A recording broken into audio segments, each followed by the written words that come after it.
Good evening, everybody. We are so excited to tell you about the Church of Scientology. Welcome. Let's take that personality test. John, thank you so much for inviting me to be part of this conversation. Cristela, thank you for actually being a Catholic-born comedian who's not a bitter drunk to be able to come here and do this with me. Yeah, I think I learned it wrong. Me too, clearly. You know, and this is actually one of the reasons I wanted to have this conversation, because I think that, the most obvious question I wanted to ask you that I thought would be hilarious is, why do you hate God? Thank you, yes. But I ask that because I feel like we live in a time where to be religious or to have grown up religious, it feels like you almost have to announce it to the world and just wear it like a sports team memorabilia. Yes, Why is that? Your thirsty audition for America's Next Top Christian. Yes. I agree. I think it's because it's a form of identity for a lot of people, and I'm not against faith at all. Absolutely I'm very pro, not. and I'm also not an atheist. I've been told I'm an atheist quite a bit, but I not only do I believe in God, I identify with his mood swings. So, but I was raised, by ex-clergy parents to believe that the movement of Jesus was about the stuff Jesus talked about. Yes. Service. Yes. And helping the least of us and uplifting the marginalized and stop executing people. And Matthew 25, I was a stranger and you welcomed me, and I was naked and you clothed me, and not total right-wing domination of your school board. I got to tell you, you are one of my favorite people to follow online because of the Bible quotes. I love me and Marco Rubio, right? Yes, yeah, I belong to both of your fan clubs. And it's because people always love to, it's really funny how if you read the Bible, people will find a quote that defends their right to anything. Oh, yeah. And you come in and counteract so well with everything that people say because you can. And that actually shows you that you were raised in the faith. And because I think that if you believe in the faith, you should be allowed to criticize it. Well, the Bible's like a mirror. I mean, whatever you want to see, you'll see in it. So if you want to see domination and control of women, homophobia, if you want to see violence and authoritarianism, it's all in there. And the reason why we have so much cruelty in the name of Jesus is because of a mentality I call, it's in the Bible somewhere, and that's worked for a while, like the homophobes who will take Leviticus, shall not lie with a man as another man, that's an abomination. And so it's in the Bible. That's good enough. And I was about 15 when I started really reading the Bible and realizing that, oh no, that's Leviticus. That's God's instruction to the Hebrews when they've escaped Egypt and bondage and they're wandering the desert for 40 years with no Wi-Fi or, Whoa, no spoilers. Some people haven't read the book. I know, quite a few. So shall not lie with a man as with a woman, that's an abomination. All right, nothing about one guy on all fours, one guy leaning against a men's room stall while a Republican senator plays lookout. But at the end of the day, this guy Jesus shows up and brings what's called a new covenant, and that means that Leviticus, which is very beautifully written, parts of it are a bit brutal. For our time, we don't believe in stoning people to death for working on Saturday, but we pick and choose, and everyone of every faith picks and chooses the parts of their holy books, right? But when you're doing it to justify meanness, yes, because what you're doing is Leviticus 20:10 commands you to stone adulterers to death. I don't see any of these folks at Turning Point USA bringing rocks to Mar-a-Lago, if you know what I mean. Very true. And nor should you, because we don't follow it. Christians are supposed to follow the character of Jesus, who gave us very specific instructions about how we're supposed to treat each other. So for me as a teenager, it was a real confusing disconnect, but they will choose and weaponize passages of books they don't believe in, they don't live by, they don't follow, to hurt a minority that Jesus commands them to love.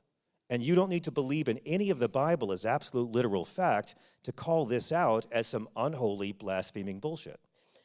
Well, and I love that.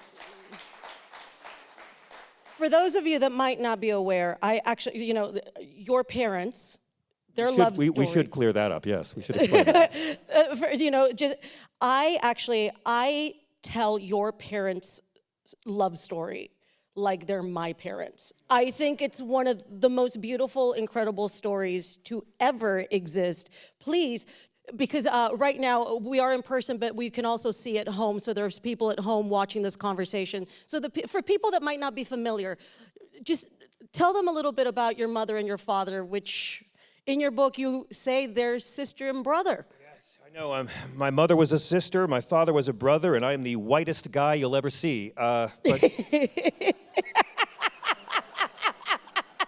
Do you speak jive? my mom grew up in the segregated South, and she entered the convent straight out of high school. The Daughters of Wisdom put her through nursing school and sent her off to work with lepers in Malawi, Africa. And before they did, they dropped her off in Brooklyn, Holy Family Hospital. My dad was a Franciscan brother. He entered that out of high school. He wore the Jedi robes and taught history to boys and fell instantly, madly, desperately, passionately over the edge and never coming back in love with this quiet Southern girl in a nun's habit that he knew he could not have and had promised God he would never want. So, yeah, right? Yeah. I know. I mean, imagine how I felt when I realized my parents once promised God I would never exist. So, I mean, you want to talk displacement. So, my dad stays innocent and just writes her letters every week to the convent in Africa about what was going on back with civil rights, with LBJ, Vietnam. My dad was passionate about civil rights in ways my mother's Southern dad was not. I'll leave it at that. My dad worshipped Gandhi and Dr. King and Dorothy Day, the founder of Catholic Charities. That was the Holy Trinity in my house, those three. And Dorothy Day for labor, because Jesus speaks on behalf of labor, and Dr. King and MLK, because they use nonviolence and spirituality to topple injustice, and I was always taught this is what it's about. And if you grew up in America in the late 20th century, you'd know, no, it was about these Falwells on TV talking about welfare queens and AIDS patients. But my eventually, and this is not in the book, but my mother came back, and my dad borrowed a car, and he drove down to Virginia to find the hospital where she was working an overnight shift and talked to her until the sun came up. And then he told her he loved her, and he always had, and she threw him out. And said, Playing hard to get, I see. No, she was a nun. She said, you have no right. She said, do you see how I am dressed? You have no right. But the next day, she let him come over and introduce to the family. And the way I always heard it was, he shows up all Brooklyn charm and the clerical collar, and he charmed all the Southern ladies. My grandma was like, a Yankee from Brooklyn? I won't be able to understand a word he says. And at the end of it, he kissed my grandmother on the cheek, and he kissed my mother's sisters on the cheek, and then he politely shook my mother's hand. And all the Southern ladies knew, holy shit, the Yankee's in love. She went back to Africa, he went back to Brooklyn, he told his superior, you know, I'm thinking about maybe leaving the brothers. And his superior didn't say anything, just said, didn't ask a question, just said, if you love her, marry her. And how long were they married for? Well, when she came back, he popped the question. She left, and they were married 2 months later. And they were married for 48 years. And it's fantastic. Yeah, or 42 years. I'm sorry, 42 years. And when my dad was in hospice 15 years ago, I submitted the first ever book proposal for this book. And my dad, in his hospice bed, hit send. And then when my mom was dying, with a different lit agent, I submitted the book again a few years later, and she hit send. So I feel like they both had a hand in the creation of this, and thank you. And it's a book for atheists and believers. Atheists, believers of all faiths, anyone who's ever going to have to deal with a hardcore right-wing Christian nationalist on the issues that divide us, because even if you're an atheist, you know, Jesus is probably on your side, whether he's real or not. So. Well, you know, and actually, you know, I read the book, and one of the reasons that I was asking about your parents is because, you know, I wanted to ask the evolution of the church, of religion, of Christianity, Catholicism, especially from the 70s moving forward, really changed. The stances on abortion, everything became so specific. And I always wanted to know, with your parents, how their beliefs. What did they believe with the church as they saw the country trying to use the church and faith to basically support political beliefs? Yeah. Which, I mean, the title of the book, Separation of Church and Hate. Church and state is one of the things, the cornerstone of this country, having a division. What did they think of that? And church and hate is one of the cornerstones of Jesus' ministry. My parents were always turned off to the homophobia, the sex hang-ups. I mean, we had our own, trust me, but you know, they always used to say, we're praying for a better pope. They were part of these Catholic, I call them Catholics. You know, I would say, like, Dad, if you have so many problems with the Vatican, why are we still in this club? But I think a lot of us have had talks with our parents about those sort of things, and I get it, and it's cultural, and I'll defend the Vatican on all kinds of things they're good about. But in the late 70s, you know, the moral majority, these guys lost everything with segregation. Jerry Falwell was a segregationist. I never knew that when I'd watch him on TV. They never told me. And abortion became their magic issue. I mean, 5 years, it was 5 years after Roe v. Wade before Falwell ever mentioned it. It was not controversial at all. But by the late 70s, Ronald Reagan had flipped from signing the most liberal abortion law in America to being staunchly anti-abortion rights. George H.W. Bush flipped overnight to be vice president on opposing it. And for 45 years, it's been de facto that if you're Christian, you must believe that government wants to force citizens to be pregnant against their will, even though that's not in the Bible. In Exodus 21, God makes it clear that a woman's life has more value to him than a fetus. A fetus is property. And in the Jewish religion, abortion's not banned. That's why they're legal and free, mostly free, in Israel right now. And yet, for 2 generations, 45 years, they've gotten followers of Jesus to vote against everything Jesus ever talked about by talking about abortion, which Jesus never talked about. And my parents were the kind of people who would never call themselves pro-choice, made them very uncomfortable, but they would never vote to take that right away. You know, I actually, after seeing your book, reading your book, and you know, you say that it is, you know, it's for atheists, and it really is. Actually, it does such a great job of explaining so that people that are reading the book can really take it upon themselves to want to research do their own research, as we so lovingly do it. But like, I do that on vaccines. You know, but you know, it's that thing where when I read your book, I started looking up interviews of nuns. There were a lot of nuns that that did interviews in the 70s to talk about how they weren't pro-choice, but they did allow, you know, free will. All the nurses, all the nuns my mother worked with, she said they all supported giving women the choice. And I go really deep on it in the book. I'm not saying Jesus would be a clinic escort. I'm not saying the Bible's pro-abortion. I'm saying Moses never bans it, Jesus never bans it, Paul never bans it, the prophets, God, the Bible, Judaism never ban it. And they never punish you for miscarriage either, only Texas, not the Bible. So, you know, for me, that was the big rewiring, the abortion and again, if you're opposed to abortion rights, great, fight for it. Don't pretend it's Jesus. He was against the death penalty. Absolutely. Jesus was against the death penalty, never mentioned abortion. So if you're coming at me wanting to execute people, but you want to criminalize this and force teenage rape victims to be pregnant against their will, you can fight for it.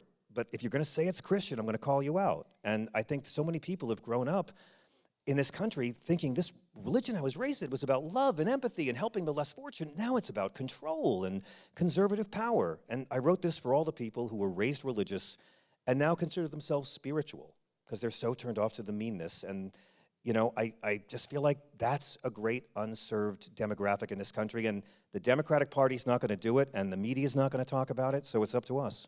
No, it's always up to you. It's always up to you. I think in order to make sure that something is discussed, you actually have to take it upon yourself to talk about it.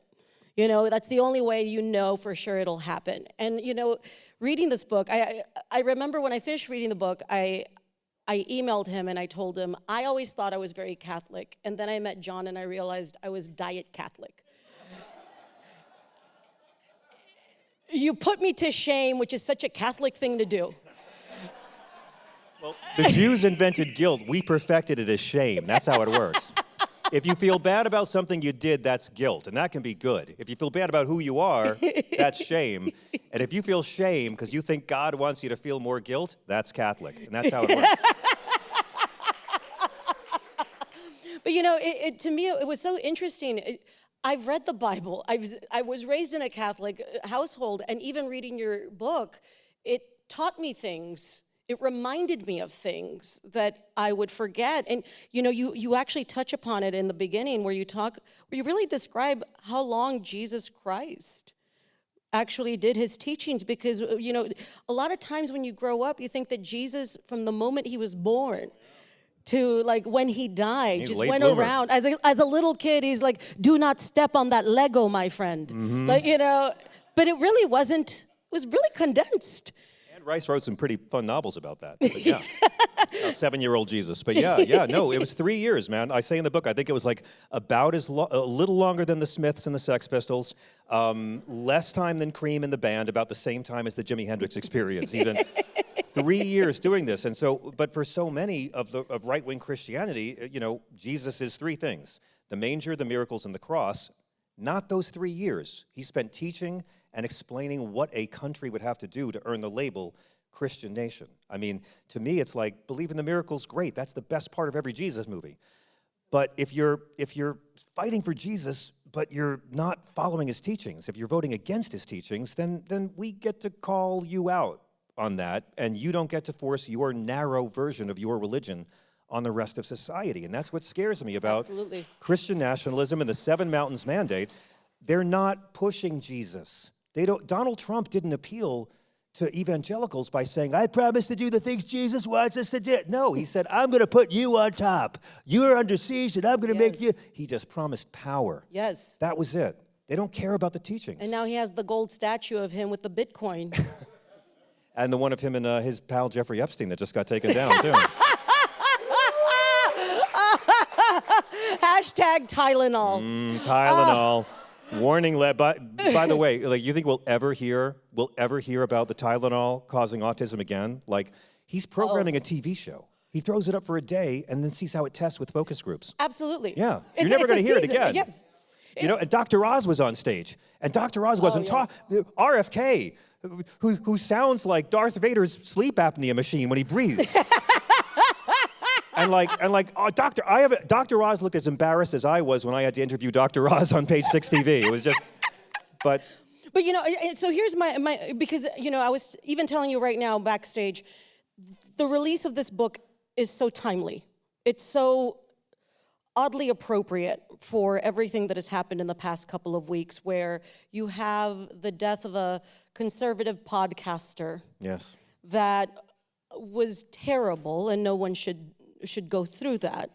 But also, it's interesting to see this rise of the Christian nationalists and seeing how it really infiltrates death and how it's become kind of a point of view of propaganda to explore these topics. And to me, I guess, what I want to ask you is, was there a point politically or in our history that made you decide, I have to write the book now?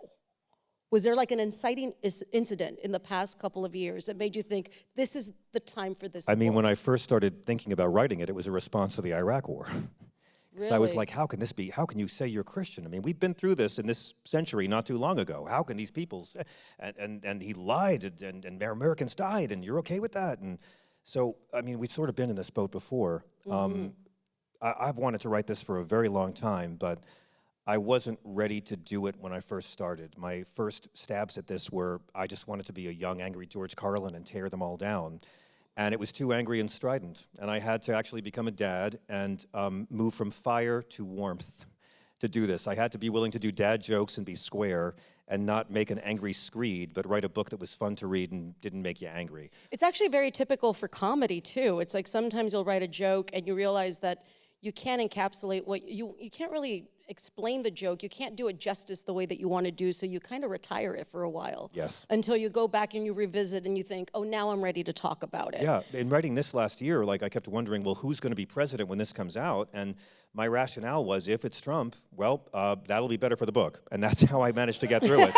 And That's why, like, election night, I was in L.A. live on here. I was like, oh, well, okay. Let me get to my rewrites, I guess. But, so yeah, like, these folks are out there, and I talk to people who, all over the country, who say they were raised Christian, and they don't recognize this. And again, these guys are using spirituality as camouflage to get power. They're not fighting. So I wrote the book because you don't have to fight them. You can make them fight the Bible. I did this with Scott Jennings on CNN a couple of weeks ago. You know, I said, like, I don't call them illegals, right? I think it's a slur. I call them Christian refugees because it pisses off the right people. Oh, that angers them. Oh, they love hearing that. Oh, call them Christian refugees. Oh, yeah. And you tell them that Jesus wasn't white, they get furious. Oh, they love, that's the one part of Book of Revelation they haven't memorized, let me tell you. So like, you know, look, and I'm not saying that we shouldn't have standards on who comes in the country. It's the criminalization of migrants that's offensive, right? Like, yes. like everything Christianity is supposed to be. So I say to Mr. Jennings, and I say this all the time, God of the Hebrew Scriptures commands us to welcome the stranger. And God of the Old Testament commands us to treat the alien as one of our own. Jesus shows up. Matthew 25 says individuals and nations will be judged by how they welcome the stranger. So ask your right-wing loved one, why should I listen to you and Donald Trump and reject God and Jesus? Like, it's their book. Make them argue with God. They don't follow it, and you don't have to fight them. You can just ask questions, because for many of us, these people aren't fanatics or nationalists. No. They're our family. They're our coworkers. They're that douchebag from high school who can't spell your, but we're still friends on Facebook. Like, we can't hate these people. We've got to try to reach them. In his defense, that's very hard. But you know, I love, I had to write, I love the names of the chapters. The chapters are great. Your own version of commandments. They're fantastic, right? And I love thou shalt not hate the gays. You know, thou shalt not hate people who have abortions. I love this one. Thou shalt not kill people who kill people to prove killing people is wrong. And my favorite, thou shalt not hate gun control or worship warrior bro dude Jesus. Yes, yeah. Thank you. And the bro dude Jesus is the thing that stuck out to me. It's like I was predicting Pete Hegseth, isn't it? It's yes. like I was predicting Pete Hegseth. No, it really is. It's you know, when I was reading it, the bro dude Jesus, it just described everything to a T. Ass-kicking apocalyptic Alpha Christ bros, yeah, that guy.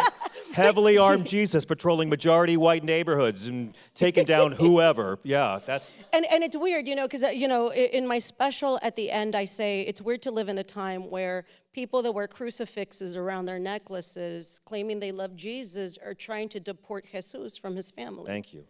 You know, and it's one of those things where I realize growing up, I watched all the religious cartoons. I watched all of it, you know, and it's like... Gee, Davy. Trinity, yeah, oh my God. you know, Trinity Broadcast Network, everything. Yeah. You know, I'm half Southern, I know. I grew up on that. I watched Benny Hinn, I watched all those all guys of growing it. up. Yeah. And you know, and it's weird to see a cartoon really doing actually a great job of simplifying what the religion was, which is... Don't be a bad person. Try to help people. Be nice. And know that you cannot judge anyone. That is why we have Judgment Day and later on, if you believe in that. Don't be a dick. Don't be a dick. Yeah. I mean, really, it's the most simplest of terms. And it's weird because those lessons, so pure for children to learn, but when we become an adult, it changed. Especially, it just changed. And the bro dude Jesus, to me, was a phrase that really stood out because it is that. When I think bro dude, when I think of bro dude Jesus, I think guns. Yeah. I think loud. Yeah. I think ego. And I just think that it's this footballification of what we live in now. It's spiritual and that is, vanity. Yeah, and it's macho, not. Asshole, I submit myself to Jesus Christ. I'm doing it in public so you can see how pious I am, brah. Yes. You know, and again, this is from the Crusades. Pete Hegseth has Deus Vult tattooed on his arm. That's from when the church stopped being about the brown-skinned homeless Jewish carpenter and became about imperial domination. That's when it went from being a persecuted sect to slaughtering Jews, slaughtering Muslims, slaughtering pagans, and Deus Vult, God wills it. It's okay that we violate the teachings of Christ because we're doing it for Christ. And that's the Absolutely. bullshit that led to Columbus, that led to slavery, all these lunatic justifications throughout history for authoritarian Christianity. You know, I mean, they did it to the Indians, they did it to the slaves. It's okay, we're making them Christians, saving their souls, and being saved didn't save them. And what I wanted to say in the book is that that's the history, but there's also the other side, because there's always been the pushback. The Crusades, you got St. Francis quitting the war and preaching peace. Columbus, the priest on the ship, Bartolomeo de las Casas, first white person to protest something in this hemisphere against the treatment of the indigenous people. They were standing up. We weren't taught it in school. Slavery. Yeah, Christianity propped it up with the crazy Ham story from Noah, but you got Christ followers like Frederick Douglass and the Quakers and Harriet Tubman pushing back. Holocaust is all Christian nationalism. Martyrs like Bonhoeffer stand up and give their life against it. Segregation, propped up by Christianity. Dr. King shows up with the Bible and says, fuck all y'all, here's what it says, and made with no violence, changed segregation in this country. And I'm fond of saying, how many of us have seen, you know, our loved ones talking parents and grandparents out of a lot of homophobia in the last 30 years. There's an amazing history of Christian activism, but it's almost always a resistance of Christian authoritarianism. And that's what I wanted to celebrate. I get called that this book is anti-Christian all the time, and I'm like, you haven't read it. It is all about, you know, Jesus versus what his unauthorized fan clubs pretend he said. Yes, it's Bible for dummies. Well, I pitched that, but apparently there's some kind of legal thing with that. I mean, it really is. It really does such a good job of just really simplifying it, but feeling like you learned something from it, because it's a good reminder of what it is, because what we have learned religion to be, and even when I say people might be atheists, you still have faith. Faith is the belief in something. Faith is in the belief that something could change. This lady, you got to watch her special, by the way. Like, but it is this thing where one of the things I talked about in the special too is that racism, people use the guise of religion to be racist. And it's that thing where, you know, especially in the United States, they think that when they die, they go to American heaven. Where there's capitalism. Yes. Yeah, you go and the angels they're humming the Star-Spangled Banner. Mm-hmm. No Hindus there, no Jews there, no Native Americans there. The pearly gates keep the Mexican angels out. Exactly right. Mm-hmm. And it's weird that is what we have gotten to, that we think that so many people think that's religion. Yeah. And, on heaven as it is on earth. And it's crazy because, you know, especially, you know, your book came out the same week that everybody's talking about Christian nationalists. Yes. And, you know, was there a point when your book came out that you're like, we could have waited a week? We were delayed a couple of weeks because we got a pink book cover accidentally. We were supposed to open in August, and then the first printing came back with this salmon-covered book cover. It made my book look like the brunch menu at Bennigan's. Like it was very Applebee's, and it was like it was like an anemic mauve kind of. And God bless everybody at Simon & Schuster. They're like, we're delaying your book, we're fixing this. And I was like, thank God, because, you know, I got sold on the red print and the red letters kind of thing. So no, it comes out when it comes out. But it was amazing that I put out this book about taking down Christian nationalism with nonviolence and humor and scripture. And about 19 hours later, another emotionally unstable 20-something with a gun takes out the most famous Christian nationalist in America. Yes. And it's tragic for so many reasons. And I had dealings with Charlie. He came after me. And I was once on a shuttle bus with him at a Politicon in Nashville, and he didn't want to talk to me. But, you know, They never want to talk to you. But it breaks my heart because, you know, they always talk about Robert Byrd. They hate Robert Byrd. That's the one racist they hate because he was the racist and Klansman who renounced racism and fought for civil rights. And the NAACP honored him in death. He got to change. I don't need to talk about the awful things Mr. Kirk said. They're out there. His kids will grow up and be able to read them. And they're much more amplified now. People who didn't know the things he said know them. And it made me so sad because that guy's never going to get a chance to change. That guy, I was an asshole when I was a teenager. And that guy's never going to get to have a black friend or an immigrant friend or a transgender friend who opens his mind and opens his heart. He's never going to get to have that growth. And so I wrote this book because it's all about love. If you had told me in the 90s we'd have a black president, gay marriage, and decriminalize weed, I wouldn't have believed it. But I think hope is logical, and I think that love is the only thing that will save this country. Love for America and love from America. Absolutely.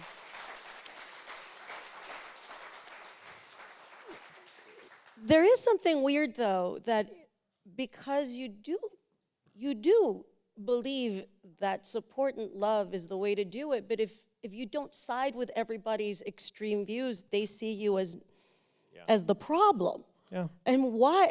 And I've never understood that. It's this, Social media is not real life. it's not real. It's not real life.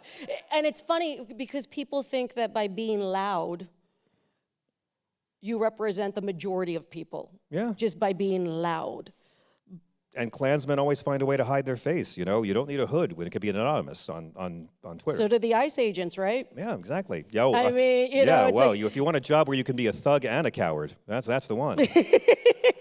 and again, it's like, go ahead. Don't tell me that don't tell me you're Christian. Like I ask the Trump supporters when they call SiriusXM, give me a teaching of Christ your movement fights for. Can they?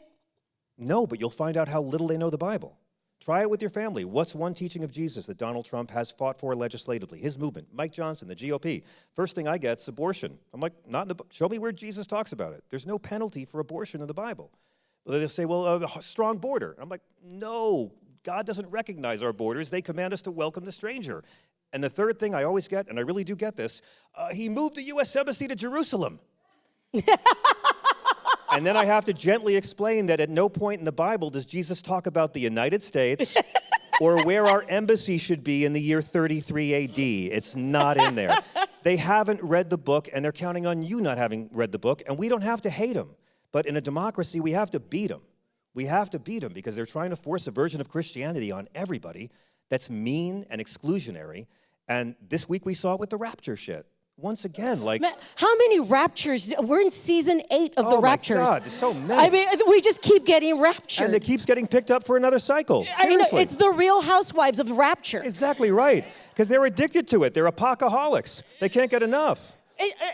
And again, it's Jesus said, you will not know the hour or the day, right? Like, that's the end of it, douchebags. Like, do good deeds. Stop waiting to be behind God's velvet rope. But people don't want to hear that. They want to believe they're better than other people and that God likes them better. They really want to believe that they're better than other people. Fundamentalists don't think they're better than you. They think God thinks they're better than you. And these are the people ruining all the world's great religions. It is always the extreme right-wing fundamentalists wrecking Islam, Judaism, Hinduism, Christianity, and I'm sure Scientology at some point too.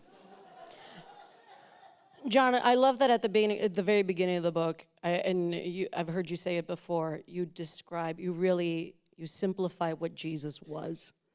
And I can imagine, and I would love for you to say it, just, so that people, every time that I read a sentence, I'm like, there's somebody that hates that you just wrote this. There's somebody that hates that you just wrote this. But if you know the book, I mean, you can't deny it. It's paraphrased, but because I Yes. write it differently in the book than in the act. But Jesus was, okay, and again, atheists, you don't have to believe any of this is literal fact.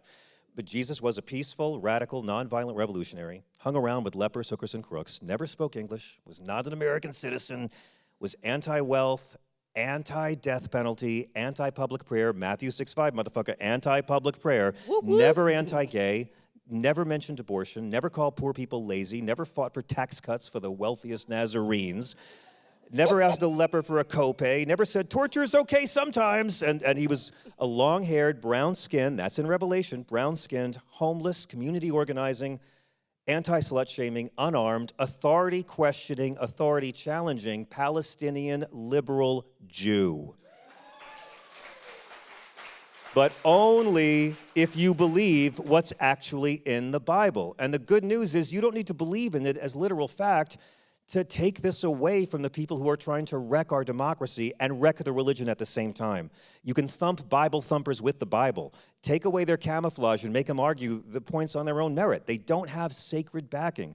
When they say, oh, Donald Trump, God saved his life, well, that's saying, oh, so God wanted that poor bastard sitting behind him to catch a bullet then, right? Cory Comparator. They've forgotten his name already because it doesn't serve the narrative. you're saying God wanted that guy to catch a bullet in front of his kids? Like, they blaspheme like they breathe because that's their camouflage. And it's up to us over dinner tables, over debates and social media to remind them that hate is not a Christian value.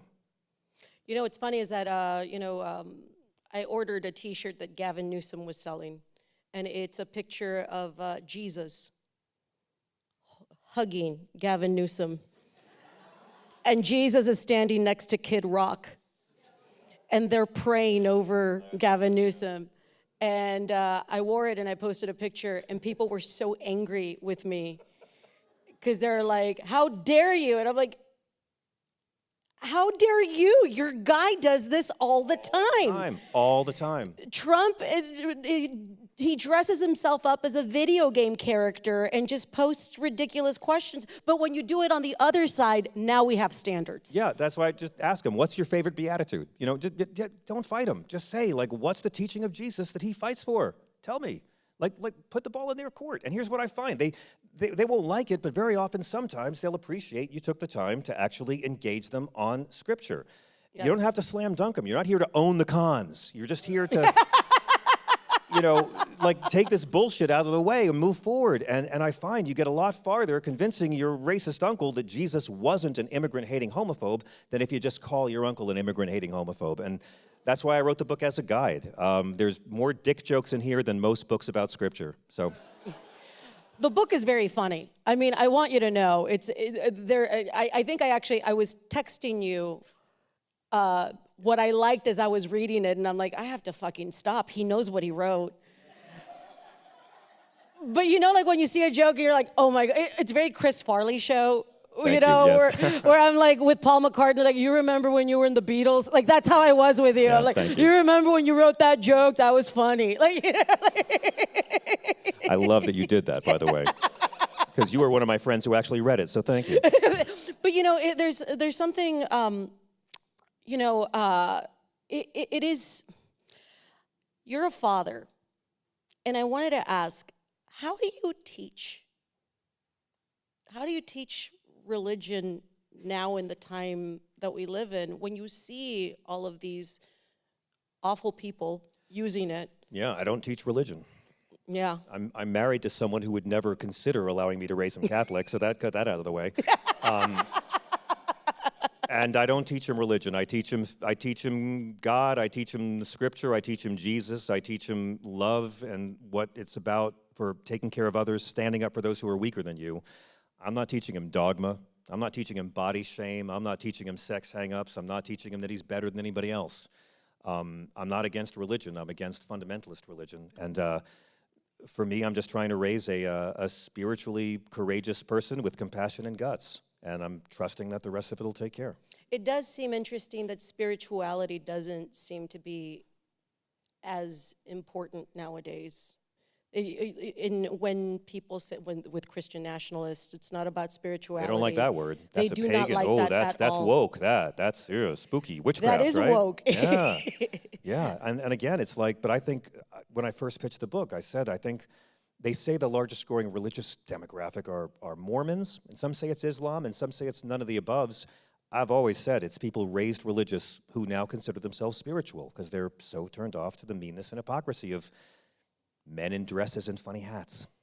And for those of you that might not be aware, this book is actually in its second week as a New York Times bestseller.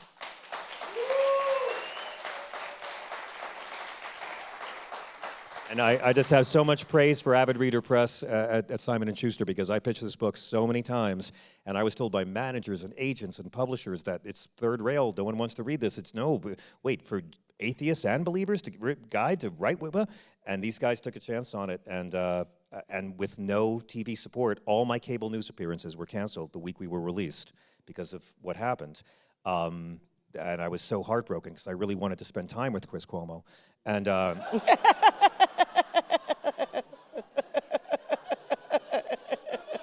all my media appearances were canceled, and we still made #1 with zero mainstream media support the first week. So fantastic. There's an audience. Fantastic. I have some questions from the audience that I wanted to ask, just to prove that none of this is scripted. The first, I don't have a name, but it's the question is, why does the church support the right wing? Why indeed? I mean, not every church does, and a lot of churches try to do the balancing act of serving both, which I think is what most of us grew up with if you grew up in church, trying to keep the right-wing people and the left-wing people on the same page. I think authoritarianism is about obedience. Authoritarianism and biblical literalism go hand in hand. I mean, Jesus is the feminist. Jesus is the guy who takes all the outcasts and brings them to the party. But authoritarian, top-down, patriarchal rule will, of course, find a home in politics or religion. And so I don't think it's so much about the church supporting right-wing politics. I think authoritarianism is a thing in the human species, and we're trying to grow beyond it. Most of us are liberal in some ways and conservative in others. But again, I think it's all about power. And I think for much of religion and politics, it's not about helping people. It's not about ideology or belief. It's about God likes me best, so I should have power. There is a caste system in religion. Hell yeah. It's weird. But we don't admit it here. No, we don't. It's actually, it's weird to think that it is. It's the caste system, and there's always a level. It's kind of like playing a video game. Like you have to be up here to. And the media is not saying that we're putting hundreds of Christians into concentration camps. The media is not reporting that 180 Christians are suddenly missing from the alligator Alcatraz. They're saying 180 illegals are missing. And as many dictators have shown us, if you can make a powerless minority the existential threat and dehumanize them and make people not think they're people, then Christians will be fine with all kinds of human rights abuses. And we're witnessing it right now. What is that? I'm going to paraphrase it, but it's the Lyndon B. Johnson quote, the white man, you Convince the lowest white man that he's better than the best black man. And it makes it easier to pick his pocket. Exactly right. I mean, that's Bob Dylan, only a pawn in their game. Like, that's the system of racism. And Heather McGhee's The Sum of Us is an amazing book about how they used racism in this country to break the unions apart. You want that black guy being paid the same as you? And that worked. And that's how they divide and conquer us. And that's why atheists and believers of all faiths who are sane have got to band together to beat back the batshit crazy authoritarian Christians. Because divide and conquer is how they do it. And that's the only way, that's what Dr. King did. It's always got to be a coalition. Always. I mean, atheists and believers like have a lot in common. And when we can get those two sides to say, hey, how do we fight homelessness together? God knows what we can achieve. That is actually a great point. Atheists and believers really have so much in common. Atheists and like progressive, moderate believers, yes. Yes, human true. rights, help the people at the bottom, yeah. Very true. And it's weird because we don't have the opportunity to actually talk to each other. Because a lot of people assume that if you're a believer and somebody's an atheist, you will have nothing in common. By the time I got to college, every kid thought, "Oh, you're a Christian, so you hate gay people, huh? And you want to make rape victims be pregnant against their will." I'm like, "No," but American TV, I mean, that's what you'd believe Christians were. That's all they showed us. When I was growing up, our neighbor was a lesbian. I had a gay neighbor, catty corner, and my mom was this devout Catholic woman who actually taught me, because we had gay neighbors, to love them unconditional, because the whole point was to love. I remember bringing my parents to the NYU Catholic Center at the height of the AIDS crisis and showing that this was a church that welcomed gay couples in the 80s. And my parents were blown away by how wonderful that was. Because everybody in the religious knew gay priests.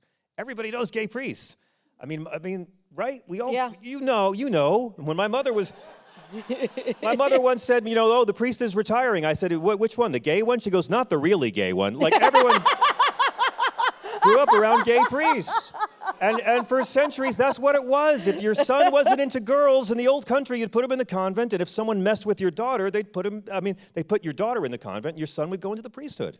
But going back to what you were saying a couple minutes ago, it's really interesting how we do live in a country where it's easy to vilify a community that you might not have personal connections to. So it's easier to say they're illegals in the concentration camp rather than Christians. You can't, if you humanize them, Christians might have a problem with your dehumanizing treatment. Once you put a face and a heart to somebody, you can't take it away. All these articles about how it's the same language Germany used 80 years ago are very, very fair and prescient. I mean, that's what they do. They terrify you of the existential threat, the powerless minority, and only I can save you from this existential threat.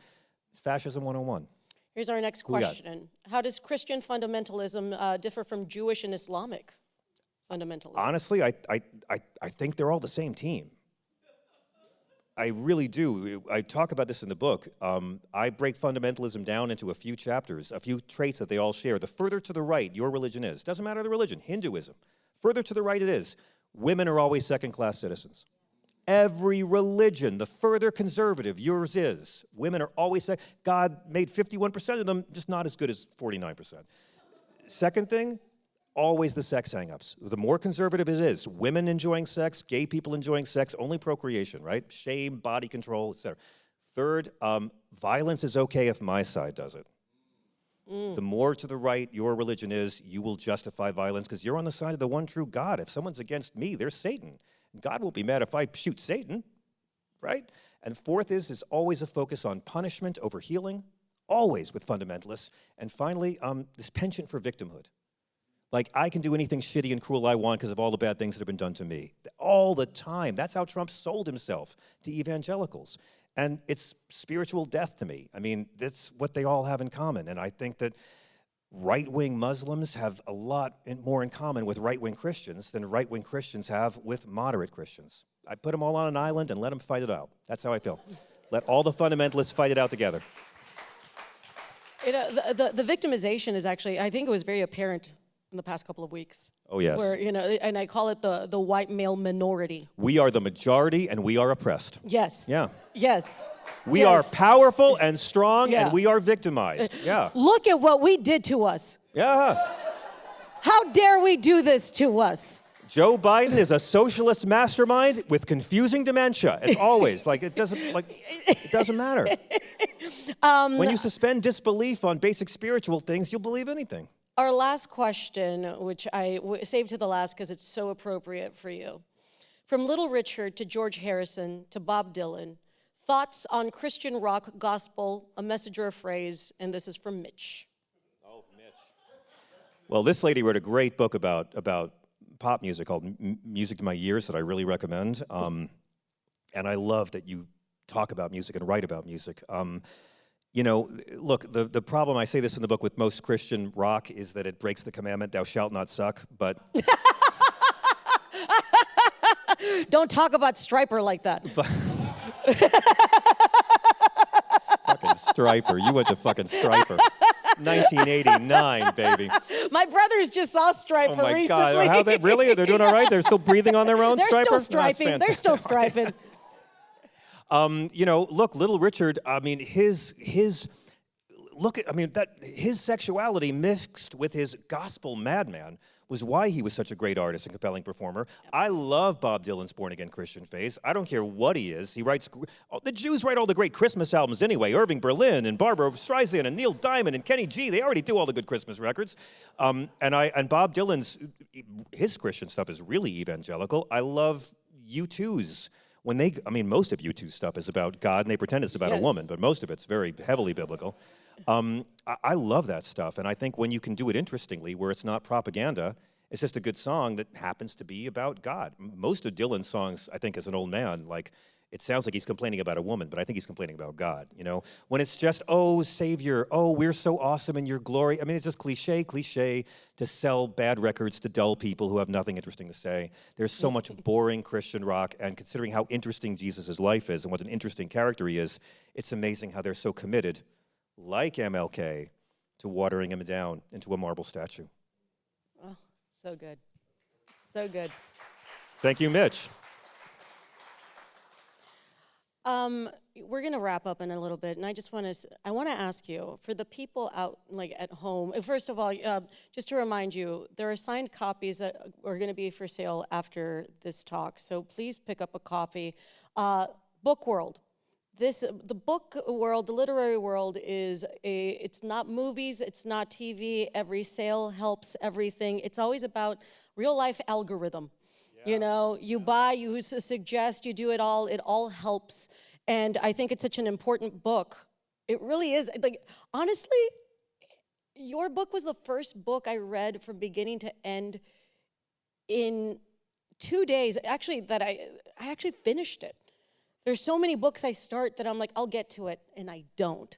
And you know, your book gave me a beacon of hope, where it made me feel like, as someone that was raised Catholic, I wasn't crazy. I wasn't crazy in my beliefs. It made me feel like I was taught the right way, which was very universal in general. It's very generic in a weird way. It's for your own translation. But for the people that haven't read the book, that haven't bought the book, how would you summarize, what would you want them to get out of the book right now? Like, what is the message of the book? How would you summarize it? If you're on Shark Tank right now, and you have this book and you haven't sold it to Simon & Schuster. I want to merchandise Christianity as effectively as possible, right? Hey, yeah, man. Yeah. Made in the USA, babes. Oh, I feel like Joel Osteen. Wow. Yeah, let me cash in on faith. You know, I wrote this book about what Christianity started out as and what it turned into and why the best parts of it are still worth fighting for. And I've known wonderful religious people and toxic religious people. I've known wonderful non-believers and agnostics. And honestly, right now, we are in a society where algorithms are making men very rich if the algorithms succeed in making us hate each other. I think most of us can remember an America where we disagreed a lot with family members, but we didn't hate each other and we still generally got along. We just disagreed over politics, and that was like sports. And you know, we're looking at these shootings and all these killings, and like, it's not falling into the traditional liberal conservative paradigm anymore. I mean, the guy who shot at Trump, this guy, Luigi Mangione, this guy last week who shot Charlie Kirk, it's all political terrorism, but it's not like for the right or for the left. It's emotionally disturbed 20-something men with easy access to products designed to kill lots of people really fast. And we're wired to hate each other. People get rich off us hating each other. It's a business now. And politics has become so lethal in the 30 years since Newt Gingrich. I mean, Newt Gingrich looks quaint now after Donald Trump. And I have a firm belief in my heart that the millennials and Gen Z and those who are just kids now are going to spearhead an incredible moral backlash against this 20th century lingering bullshit. And we will enter a phase of intelligence and decency in this country because young people are going to be tired of all this warmed over segregationist regressive bullshit. And I have so much faith. I just think that hate is going to fail with the American Focus Group when this is all done. I really do. And I think a lot of people are going to get hurt before it gets better, but I do believe that it is going to get better, and I think that love is the only thing that can save us. And religion's not going away. I'm sorry, atheists. Like, here we are. It's still controlling our government. But as long as they're going to try to do it, these 2/3 of our Supreme Court are Christian nationalists. Only 1/3 of the population. I mean, our only way, I think, of going after them is nonviolence and pointing out that they don't follow this book. Take away their piety. Make them argue on the merits of their case. Don't let them hide behind words like sacred, or, you know, holy. Like, these are great words that don't really mean anything. You know, like George Carlin did the bit about like food, like home style. What the fuck is that? But you know, we have these words that conjure up emotional responses. And okay, you think you're sacred. Well, I went to Turning Point USA's website. I don't see anything about helping the poor.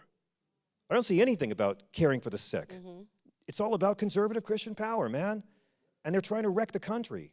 So let's nonviolently, with humor, point out that they are full of crap and not let them hide. I like to say, you know, they hide behind a giant gold cross to take a dump on the New Testament. And I got tired of seeing my parents' religion of love used to justify douchebaggery. And you also do it in such a great way where it doesn't come off as preachy or So condescending. preachy. It's insufferable. I mean, you guys, I'm so sorry. My God. My God. But I think it's an important book to read. It's an important book for you to share with people. You know, audiobook, Amazon, bookstores, public libraries. You know, anytime, it's always about having access to the text whatever way you can. The books will be on sale, signed copies outside. And the wait on Amazon is 3 weeks now, by the way. We got a 3-week wait for that's physical right. copies on Amazon. Isn't it like one of the most sold books? Why, right now? Cristela, in fact, I heard that your special is in the top 10 on Netflix the same week my Are we book's in the both top 10 on success Amazon. stories that are Catholic? Oh my God!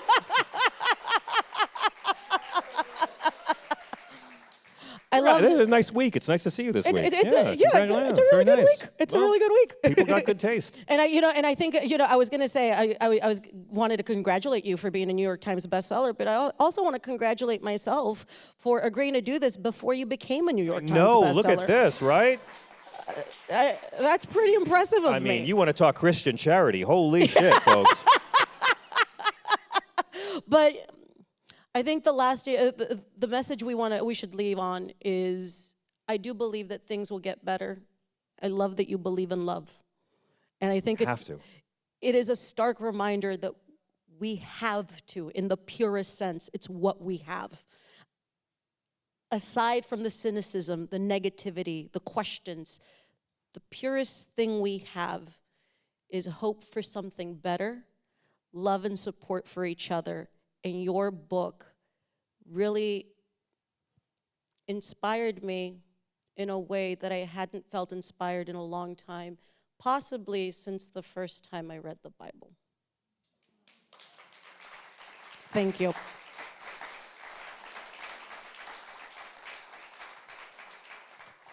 Well, I guess it's a good time to announce I'm forming a cult. I will drink that Kool-Aid. Selling robes in the back next to the books, and I hope you'll all go ahead and just leave your personal information on the form, and we'll be in contact. Thank you. Tax-free, baby. All right, everybody. Thank you so much for joining us tonight. Thank you guys so much for coming out tonight. And thank you, everybody who's watching at home on the live stream. Yes, I'm absolutely. so honored you'd be with us. Thank you. Thank you so much. Everybody, John Fugelsang. Thank you. Cristela Alonzo.